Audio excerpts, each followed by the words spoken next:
Boa tarde a todos. Deixa eu calibrar aqui a distância. Boa tarde. É um prazer imenso estar aqui com vocês e agradecer a organização do evento pelo convite. E nós vamos tratar de um assunto que é bastante delicado quando se trata principalmente desse assunto no estado de Minas Gerais. Mas, antes disso, eu quero fazer uma digressão, me lembrando dos primeiros encontros da FENE Café, em que eu participava, agora melhorou, como professor da Universidade Federal de Uberlândia, que tinha um papel bastante ativo nesse encontro, e nós tínhamos, então, um contato direto com os produtores que, claramente, naquele momento, eram identificados como apenas e simplesmente como usuários de água. Hoje, eu não estou tratando aqui com usuários de água, mas eu estou tratando pelo nível das palestras, das participações, pelas conversas que a gente tem tido. Eu estou tratando com gestores de recursos hídricos. É o que vocês são. E vou além. Vocês não são usuários de água e também não são apenas gestores de recursos hídricos, mas vocês são gestores de recursos ambientais. Porque não vai sobreviver o irrigante que não tiver uma visão abrangente, uma visão holística da sua propriedade e de enxergar também a sua propriedade rural no contexto de uma bacia hidrográfica e de um ecossistema. Então, se de um lado você está trabalhando com o sistema de produção, você está envolvido no sistema econômico, financeiro, por outro lado, você está necessariamente envolvido e dependente de um sistema ambiental, onde o recurso solo, o recurso fauna, o recurso água estão integrados. E o sucesso do negócio de vocês, como depende da água, vai depender do bom manejo que vocês farão desses elementos da natureza. Tá? Isso me causa uma grande satisfação, porque nota-se que é necessário a elevação do nível de conhecimento, o nível de informação e, principalmente, o nível de abertura intelectual de todos vocês para encarar esse tipo de problema. Tá? Então, é muito importante, né, que vocês participem agora dessa conversa que nós teremos, porque nós vamos tratar de um assunto extremamente delicado aqui no estado de Minas Gerais, que tem sido tratado como um tabu. O que é tabu? Tabu é aquilo que ninguém quer tocar, tem medo, e mais, o pior, é tratado como uma obviedade. O que é uma obviedade? É aquilo que todo mundo repete, passa a acreditar e não questiona. Então, para a maioria das pessoas, a vereda é um ambiente que tem uma determinada função no bioma do cerrado, né? E que nós não podemos mexer na vereda, porque mexer na vereda significa um desastre, ou significaria um desastre hidrológico regional. Não é? Ora, pode significar realmente, dependendo da forma como se intervém na vereda. Mas nós podemos também virar o jogo, intervir na vereda de uma forma positiva para a hidrologia regional e para os ecossistemas que estão envolvidos aí.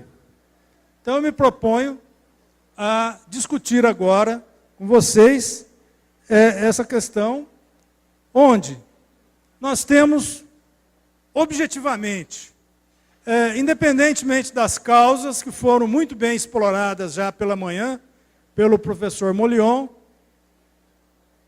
da questão relacionada com mudança climática, independentemente da causa, e objetivamente falando, nota-se que nós temos uma situação, deixa eu ver aqui, analisada aqui, para a nossa região, da Bacia do Paranaíba, uma situação de chuva, com tendências que nos trazem muita preocupação, não é? A tendência da chuva, vocês veem aí que esse gráfico, o que está para cima é acima da média, e o que está para baixo é abaixo da média. Ora, aqui nós tratamos de ano hidrológico, a partir do ano ali de 2004, 2005, apenas um ano nós tivemos chuva com algum percentual acima da média. Aquilo é percentagem em relação à média. Desvio em relação da média. Então, se pegamos aquela linha pontilhada, você vê que a tendência é de declínio. Ora, isso nos causa muita preocupação. Isto é uma ameaça para o nosso negócio. Então, quando nós nos sentimos ameaçados, nós nos sentimos inseguros. Quem está inseguro busca segurança. Se eu preciso da água para tocar o negócio, então eu tenho uma insegurança hídrica. E tenho que buscar segurança hídrica. E, pensando como gestor de água, gestor de recursos ambientais, eu tenho que segurar a água na minha propriedade. Não é? Nós temos que segurar a água na bacia hidrográfica. Ora, porém, nós, como gestores de recursos ambientais, vamos fazer todas as atividades relacionadas com as boas práticas. Plantio direto, curvamento, terraceamento, barraginha, controle das estradas, tudo. Essa água vai infiltrar. Só que a água infiltrada não é uma água prontamente disponível para irrigação. Eu preciso ter uma água ali que eu esteja vendo, né, reservada, para tocar o dia a dia. E isso só se consegue com barramento, com um reservatório que eu possa avaliar, controlar o seu nível, saber o que eu tenho ali. Ou é um barramento, ou é um tanque que você reserva o excesso, que você consegue retirar, né, na estação chuvosa, quando tem uma chuva mais abundante, né? Então, como é que nós vamos buscar, então, essa segurança hídrica?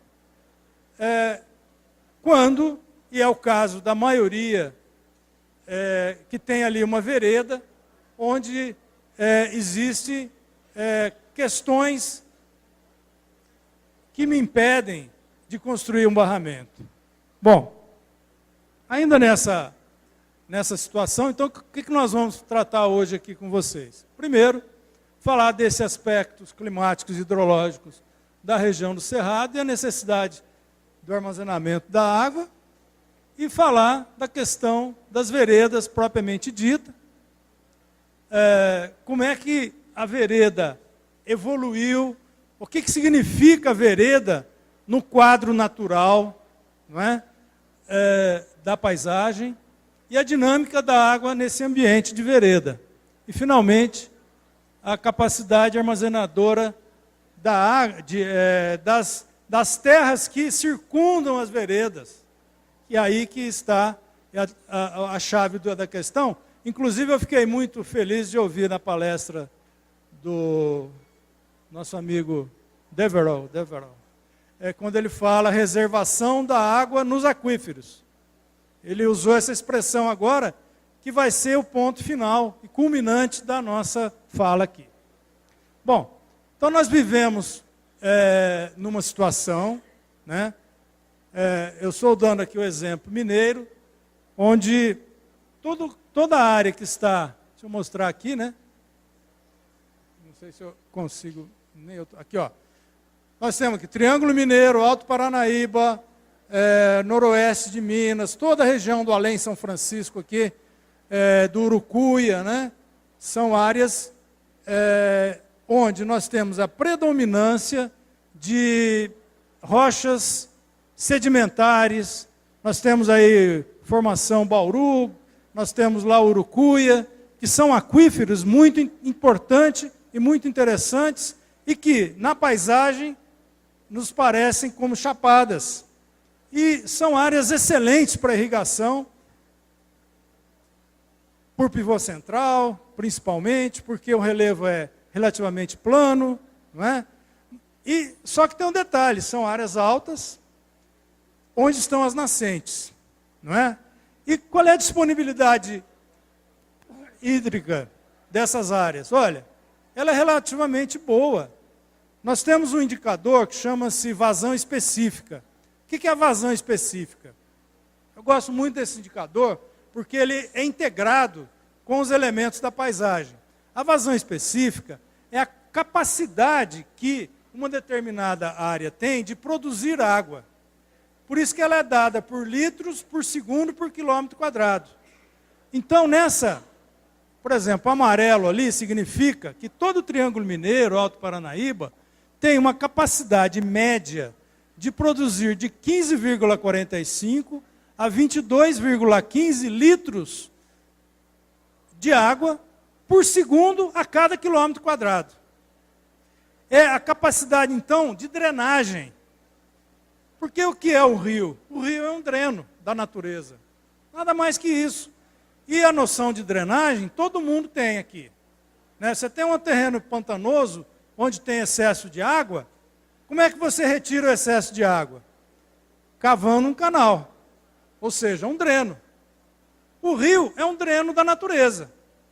Então, os drenos que tem na natureza têm a capacidade de produzir,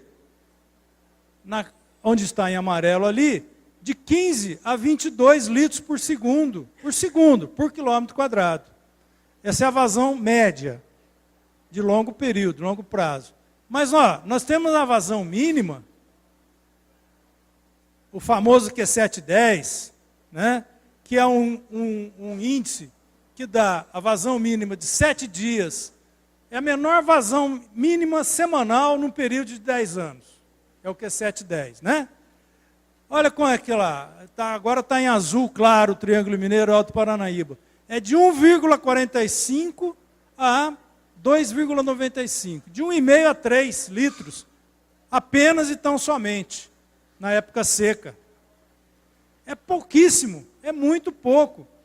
Mas, se eu for para a vazão máxima, eu tenho, para a mesma área, de 165 a 220 litros por segundo por quilômetro quadrado.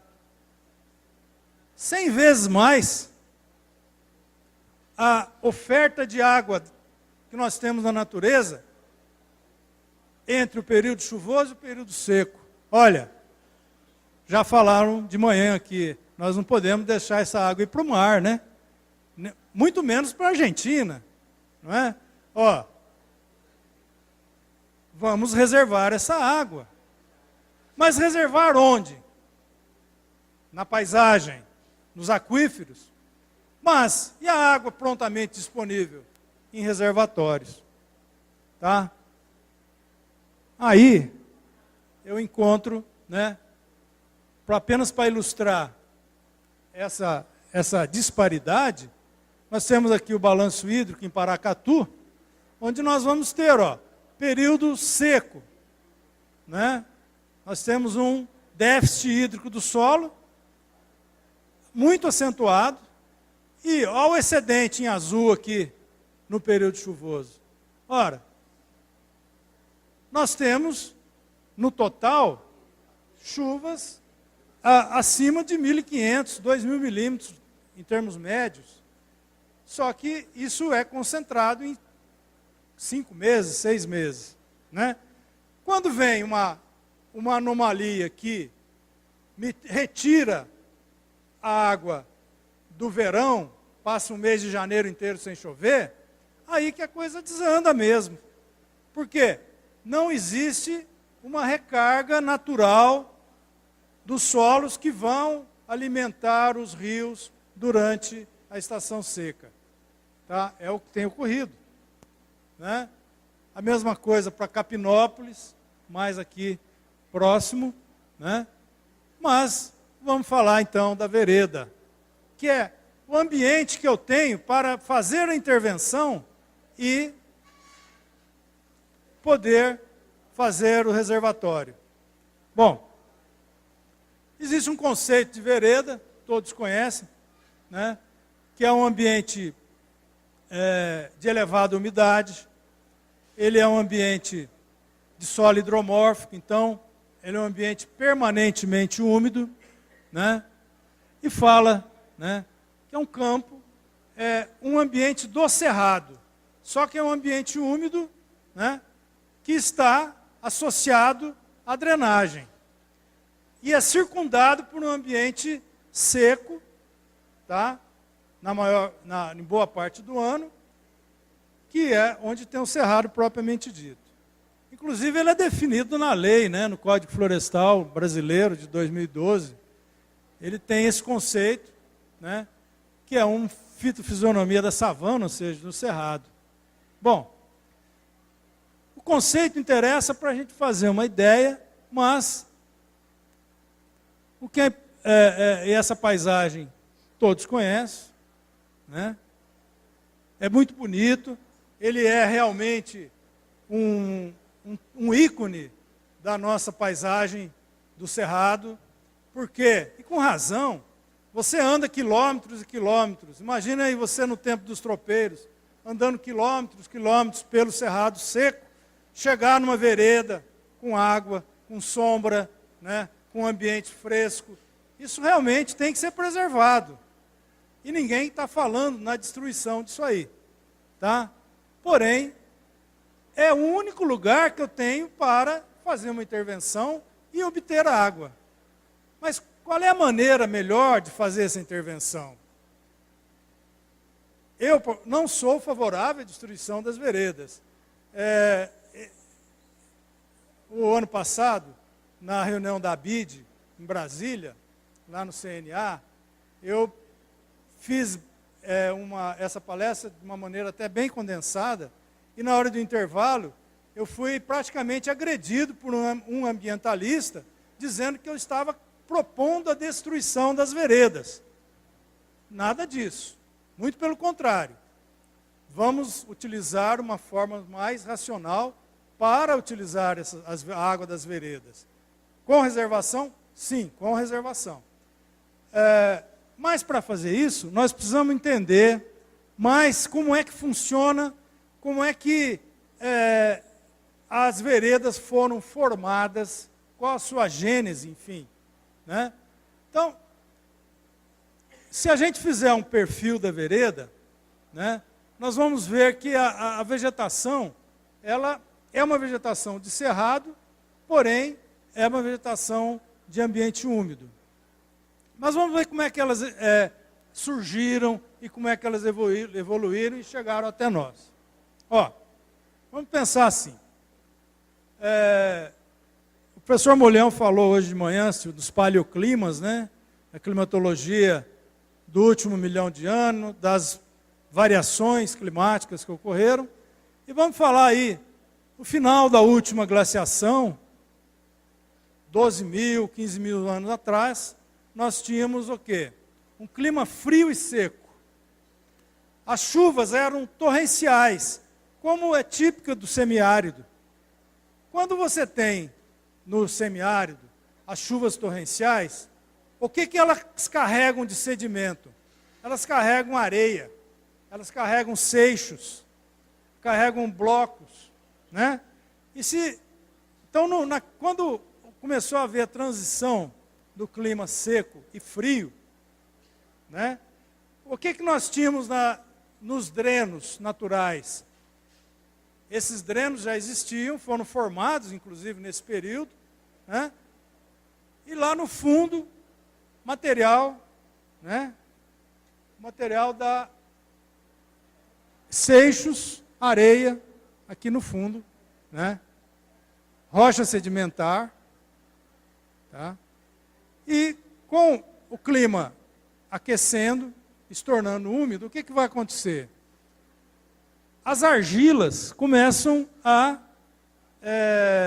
aparecer mais pelo fator relacionado com a degradação da parcela das rochas que tinham esse potencial, né? Se você tem aí enfim, a parcela, clima úmido, mais quente, começa a aparecer as argilas e começa a haver o arredondamento das formas, né? Então o material que passa a sedimentar é um material mais argiloso, tá? E vai entupindo aqui esse dreno natural. Já no clima atual, o que nós vamos ter? Ó? A última sequência é mais material mais fino, argila mais fino, e também material orgânico, que não tinha no semiárido. Então hoje, na vereda, o que a gente vai encontrar? Nós vamos encontrar esse material superior, que é um material argilo-turfoso, com muita matéria orgânica, aquele solo escuro, né? Que o vale é de fundo plano, um vale chato, circundado por solos, por latossolos, com alta capacidade de armazenamento de água. Tá? Então essa é a realidade atual, e nós vamos ver na sequência, né, se você pegar um interflúvio, como está aí nesse slide, onde você tem um interflúvio com latossolos, com solos profundos, e você tem a vereda aqui, que está entupindo o dreno natural. O que nós vamos ter do ponto de vista hídrico? Então já começo a colocar para vocês a seguinte questão. A vereda, primeiro, ela em si, ela está reservando muita água? Ela tem capacidade de reservar água, sendo que a maior parte dela é constituída de material argiloso, e a argila não armazena água. Tá? Ah, mas eu tenho um solo, eu tenho latossolos, eu tenho aqui uma rocha, uma formação detrítica superior, com alta porosidade, aí armazena água, Então vamos em frente. Então, qual é a dinâmica hidrológica? Primeiro, é uma dinâmica sazonal. Nós temos um período seco, um período chuvoso. Isso é um dado. Então, no período chuvoso, nós vamos ver grande infiltração da água no solo, elevação do nível da água nos terrenos adjacentes. Tá? E essas vertentes pressionam, essa água pressiona lateralmente, essa água das vertentes, ela quer sair, ela quer ir embora. A gravidade puxa essa água em direção ao dreno. Só que o dreno está entupido. A vereda é a rolha do sistema aí. Ela está entupindo esse dreno e segurando a água nas vertentes, no período chuvoso. Tá? E no período seco, o que vai acontecer? Então veja aqui, no período chuvoso,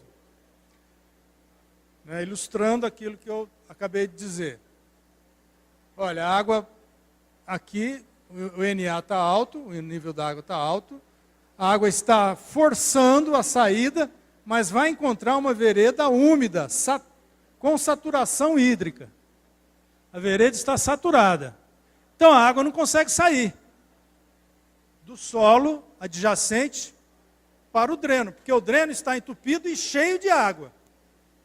Então, quem segura a água da vertente é a água que está na vereda, que ela não está dando espaço para que a água vá embora. A água do solo adjacente. Então vamos agora para o período seco. Baixo índice pluviométrico, aporte para a vereda vai diminuir, é claro. E o lençol vai baixar, o lençol da área do latossolo, do interflúvio, das vertentes, vai baixar paulatinamente e a água da vereda vai escoando, não é? E nós vamos ter uma situação, né, um pouquinho diferente daquela anterior. Olha, ainda tem um ambiente de saturação hídrica, mas o nível geral acaba baixando. E na medida que o nível geral, o nível aqui da vereda baixa, o NA do solo abaixa e continua o fluxo de água em direção ao dreno. Mas esse fluxo é lento, porque a vereda está justamente, o material da vereda está entupindo esse dreno. Vocês estão entendendo o meu raciocínio? Beleza. Então vamos em frente. Então, essas veredas, então, vão representar ambientes em que a oscilação do lençol freático é o principal responsável pela sua evolução recente. Essa é a primeira coisa. Essa condição de saturação hídrica do solo do solo da vereda, deve-se à pressão hídrica lateral. Ok? Então a vereda pode ser considerado como um dreno entulhado, que impede a livre exudação das águas que provêm de seu entorno. Ok? Então são conclusões que a gente está tirando. Esse pacote sedimentar, então, da própria vereda, ele representa muito pouco. Ele tem baixa capacidade de retenção hídrica por ele mesmo, porque ele é constituído por muitas argilas. Vamos lá, é mais outra informação. Então, é o que eu acabei de falar, que é pouco significativo. O volume da vereda é muito pequeno em relação ao volume de toda a capacidade de armazenamento de água dos solos adjacentes. Bom, mais uma outra informação, que a disponibilidade de água estão nas chapadas, por causa do relevo plano, e natureza porosa do material sedimentar, o que vai resultar na infiltração excessiva, né, da água. E mais, hoje, a grande maioria dos agricultores que já se colocam na posição de gestor de recursos hídricos, de recursos ambientais, fazem com que se adotem boas práticas. E essas boas práticas vão facilitar mais ainda a conservação da água. Beleza. Então, o que tem? Onde é que fica a água? Fica naquilo que nós chamamos de vertente latossólica alongada. Ela que reserva a água e são as provedoras de água porque abastecem os córregos e os rios da região. Ou seja, a água ela está reservada no aquífero, no solo. Em função do quê? Da vereda. Mas não é a vereda em si que reserva a água. Vamos lá. Vamos dar alguns exemplos. Nós temos, foi desenvolvido recentemente, no estado de Minas Gerais, num trabalho conjunto da Secretaria de Meio Ambiente e da Secretaria da Agricultura, né? E eu tive uma participação nisso, foi desenvolvida uma ferramenta chamada ZAP, que é o Zoneamento Ambiental e Produtivo. Essa ferramenta ela se baseia muito na utilização trabalhar com unidades de paisagem, que é uma coisa comum que todo mundo consegue ver e interpretar. Então, nós temos aqui no Rio Claro, as unidades de paisagem da Bacia do Rio Claro. Bacia do Rio Claro pega o município de Uberaba, usina Uberaba, vem em direção à Nova Ponte. Então, pega também o município de Nova Ponte, parte do município de Uberlândia. Tá? Nós pegamos aqui um exemplo da Chapada Úmida, uma unidade de paisagem chamado Chapada Úmida, que está nesse verde mais escuro aqui. Né? Então, nós temos ali, Chapada Úmida. Aí, uma área de 4.641.600 metros quadrados. É a área que tem ali. Então vamos aos dados. Espessura da camada saturada. A camada que reserva água, 15 metros. Onde eu tenho água. Onde é que fica a água? Como é uma rocha sedimentar, um solo arenoso, areno-argiloso, nós temos que a porosidade vai de 9% a 11%, ou seja, eu tenho de 9% a 11% do volume total de vazios. E a água fica nesses vazios. Tá? Então, se eu tenho lá o volume da camada saturada, então eu tenho área multiplicada por profundidade, eu vou ter lá o volume de 6 milhões, quase 7 milhões, Não, bilhões, né? De metro cúbico. Bilhões de metros cúbicos. Se eu considerar que a água recuperável pela drenagem seja de 9%, não chega a ser tudo, mas vamos considerar, olha, reservado, só nesse pacote, nós temos lá 626 milhões de metros cúbicos. É muita água. E se for 11%, então vai para 765 milhões de metro cúbico. Tá? Essa água não vai embora imediatamente? Não. Por quê? Porque a vereda está segurando essa água. O material da vereda está segurando. Vai embora? Vai devagarinho, no período seco, a água da vereda, o nível da vereda vai baixando, a água vai indo embora. Tá? Então, a vereda tem um papel fundamental na regulação dessa água, que vai depois abastecer os rios maiores. Né? Dá mais um outro exemplo, rapidamente, que é no Ribeirão Santa Juliana.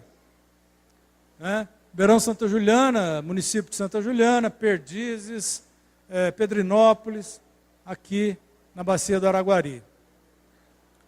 Unidade de paisagem, Chapada Seca. Aqui no mapa, Chapada Seca é esse verde.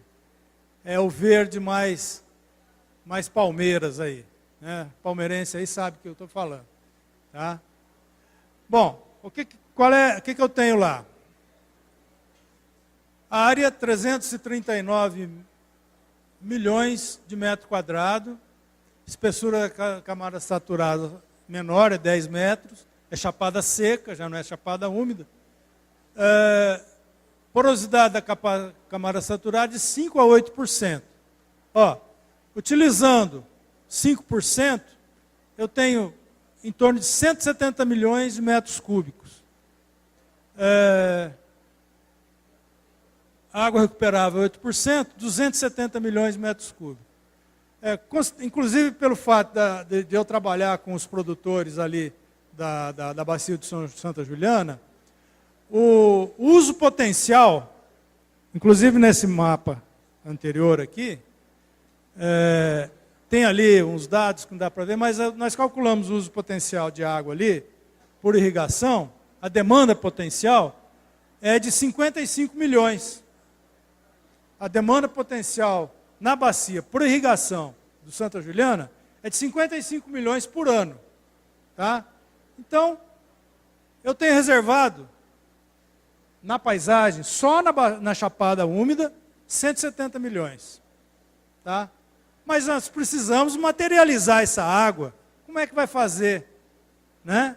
Para ela não ir embora e a gente usar, pelo menos, os 50 milhões que precisa. Deixa o restante embora.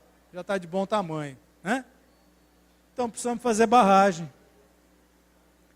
Agora, uma barragem na vereda, ela vai interferir no papel natural da vereda, que é segurar a água nas vertentes? Não. Ela vai ajudar, porque eu estou elevando o nível do freático. Quando você faz uma barragem, você eleva o nível. Você vai, inclusive, dificultar mais a saída da água das vertentes. Ah, mas e abaixo? Abaixo, se você faz uma barragem aqui, outra, 1.500, 2.000 metros a jusante, você tem a capacidade de recuperação, que é muito grande. Quem conhece Veleda sabe a capacidade de recuperação. Então, concluo eu, do ponto de vista hidrológico, construir barragem em vereda é positivo. Agora, o que não deve fazer nunca, mas nunca, drenar a vereda. Se drenar a vereda, eu quase falo um palavrão aqui, mas, para não falar o palavrão, termina com tudo. F tudo. Com o ecossistema, com a hidrologia, aí ferra tudo. Tá? Para não dizer outra coisa que a gente gosta de falar. Bom, então é isso. A conclusão que eu chego, que a introdução de barramento nas veredas vai retardar o fluxo da água recuperável pela drenagem. Esse lago de barragem vai provocar a elevação do freático no entorno do reservatório. Tá? E mais, a implantação vai provocar aumento da capacidade de água armazenada nas chapadas latossólicas com vertente alongado. Olha que nome bonito que a gente inventou, né? É isso aí. Então, o real represamento das águas ocorre nas formações superficiais que estão no entorno. Tá? Então, evitar a captação direta a fio d'água. Aquele negócio fala, olha, eu vou fazer eu sou consultor, né? Eu sou professor aposentado da Universidade Federal, consultor ambiental, para hidrologia, essa coisa toda. A maioria das pessoas vem perguntar, dos produtores vem falar, eu posso fazer um pocinho e botar uma bombinha? Não, não pode. Não faça isso. Porque aí você está F tudo. Tá? Não. Vamos fazer um barramentinho? Vamos. Ah, mas aí entra a questão ambiental, a questão dos ambientalistas, que tem argumentos interessantes. Porque a vereda é um refúgio de fauna fantástico. Tá? Que bom. Se eu faço olha, nós temos um exemplo, chama-se Ribeirão Mandaguari, município de Nova Ponte, nascente do Ribeirão Mandaguari, existe a Lagoa dos Bexiguentos. Quem conhece ali, tem uma estrada municipal que liga Nova Ponte a Indianópolis. Passa na Lagoa dos Bexiguentos ali. Essa lagoa é refúgio de pássaros migratórios que vêm dos Estados Unidos e vão para a Patagônia. E tem a Lagoa dos Bexiguentos e duas barragens um pouquinho a jusante da lagoa. Esse ano, que não choveu em janeiro, né, a lagoa foi para o pau. A lagoa secou. E os bichinhos que vieram voando? Ah, eles foram para a lagoa do Jandir Sabadim, que é uma represa. Que ele, como é um gaúcho aminerado, ele não usou tudo. E tinha água. Os patinhos foram para a lagoa, que não era uma lagoa, era uma barragem. Salvamos os patinhos com uma represa. Isso está, inclusive, documentado. Entenderam? Então, o gestor de recurso ambiental acabou, é claro que sem querer, né? Mas querendo, salvando os migratórios que passavam por ali. Tá? Porque a distância é 1 quilômetro apenas, 1,5 quilômetros, entre a lagoa, que estava seca, e a barragem do Sabadim ali. Né? Enfim, então tem também, você está mantendo, acaba mantendo aquele ambiente úmido, tá? Para que você acaba protegendo a fauna também. Agora, nunca drenar as veredas. O maior crime ambiental que eu conheço no século XX, chama-se provárzea, onde o governo pagava para que o produtor drenasse as veredas. Né, Diogo Tudela? Até hoje lá na sua fazenda tem, hein, Diogo? Tem lá. E queriam multar o Diogo por conta daquilo. Multar o ano passado por causa dos drenos que o governo mandou fazer, né? Mas esse é o nosso país. Mas, vocês vejam que não somos só nós que temos problemas, né? Viram a palestra aí do nosso amigo dos Estados Unidos. Tem problemas muito mais sérios que os nossos, porque, basicamente, eles não tomaram os cuidados que tinham que ter tomado e que nós ainda temos tempo de tomar e eles não têm mais. Tá? Então, gente, eu termino aqui e para que a gente lance um olhar diferente sobre essa questão de barragem da vereda. Agora, o produtor tem que se unir, pressionar a legislação e mostrando que, olha, construir barragem na vereda como uma obra de engenharia, uma obra séria, com parâmetros, um planejamento da bacia. Não é cada produtor fazer a sua barragem, mas são barragens condominiais, onde uma barragem pode servir a 10, 15 propriedades. Aí é interessante. E vale a pena fazer. Tá? E ela vai ser positiva, tanto para o produtor, o usuário irrigante, quanto para a própria natureza. Tá? Então, essa era meu recado para vocês. Muito obrigado pela atenção. Bom, muito obrigado, então. Agradecemos aí o doutor Antônio Giacomini Ribeiro. E pode abrir para perguntas, professor? Alguém quer fazer alguma pergunta? Podem ficar à vontade aí. Passar aqui e eu já passo para o senhor, tá? Professor, com esse problema hídrico que a gente está tendo no Brasil esse ano, já vem sendo muito difícil para a gente conseguir licença, ou, na verdade não é difícil, é impossível, a gente não consegue aqui no estado liberação para construção de represa. Não pode haver ainda mais uma confusão em querer, não prejudicar, mas proibir a gente de avançar na construção de novas represas por essa questão hídrica que está assolando o país? Não, eu acho que o momento realmente é esse. Agora é o momento da crise. No momento da crise, nós precisamos, a crise é criativa. Nós precisamos ter novas soluções. E colocar esse raciocínio. E eu não estou falando isso só de orelhada.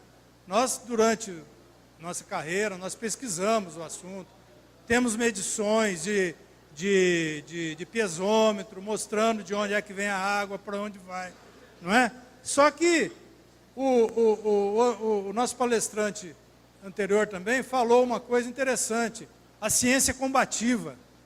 A ciência combativa é o conhecimento a serviço de apenas uma ideologia. E isso, os militantes ambientalistas mais radicais fazem muito bem. Distorcem os resultados da pesquisa para mostrar e fundamentar a sua própria ideologia. Nós precisamos contrapor isso aí. Mostrar que tem outros dados, que você pode interpretar a mesma realidade de outra forma. Tá? Mas para isso, senhores, vocês precisam ser organizados, se arrumar em associações de usuários, né? Associações de gestores de recursos ambientais, porque hoje você não apenas um usuário, você é um produtor de água. Está aqui o Rossini da Ana, que vai falar sobre isso daqui a pouquinho, e vale a pena vocês ouvirem o que ele vem a falar. Tá? Então, nós precisamos de novas soluções, e a crise é bom por isso. Professor, uma perguntinha só. O negócio aqui sai alto, né? Esse negócio de fazer barramento nessas veredas aí, mesmo que comunitária, você consegue ir lá na Secretaria do Meio Ambiente, você consegue autorização para fazer isso? A gente interesse social, na medida que ela é uma barragem que vai atender mais de uma pessoa. Isso é uma Se coisa, houver interesse positiva. social, vai ser aprovado. Mas a legislação, o Código Florestal, já, porque o que barrava, o que barrava o barramento, né, era justamente isso, que não tinha apoio legal. Porque na resolução do CONAMA, quando fala em utilidade para intervenção na barragem, na vereda, nas APPs, você tinha que ter interesse social ou utilidade pública. O que é interesse social? Mineração era interesse social, vocês lembram disso? Até se eu fizer uma barragem para andar de jet ski, fazer um campeonato de jet ski, é de interesse social. Agora, para a agricultura não era. Pô, brincadeira, né? Agora pelo menos já está de interesse social, no Código Florestal. Qual é o interesse social? A barragem comunitária. É melhor ainda. Né? Nós estamos fazendo isso lá no Ribeirão Santa Juliana. Estamos dando entrada agora, dentro de no máximo 10 dias, num conjunto de barragens para atender um conjunto de produtores. Tá? Muito bem. Mais alguém? Alguma pergunta? Ô, doutor. Se fizer um barramento numa vereda, logo termina a vereda assim, eu tenho uma lá, entende? Eu percebi que é o seguinte, isso que você está falando aí, se é por esse motivo. Fez o barramento da vereda, ela tem a vertedor, tem tudo calculadinho, tudo direitinho, no mesmo nível, para não faltar água para ninguém. E quando a gente eleva a tampa da barragem, entende? As minas da fazenda lá, aumenta o volume de água. Então, agora o senhor me explicou aí que eu estou entendendo por que aumenta. É porque infiltra mais nas vertentes. Você aumenta o poder da recarga daquele aquífero que é contribuinte. Né? Realmente. Então tá, muito obrigado, fiquei muito agradecido. É isso aí. Bom, acho que é isso, né, professor? Obrigado pela Beleza? atenção. Bom, pessoal, vamos agradecer aí com uma salva de palmas o professor. Muito obrigado, doutor Antônio.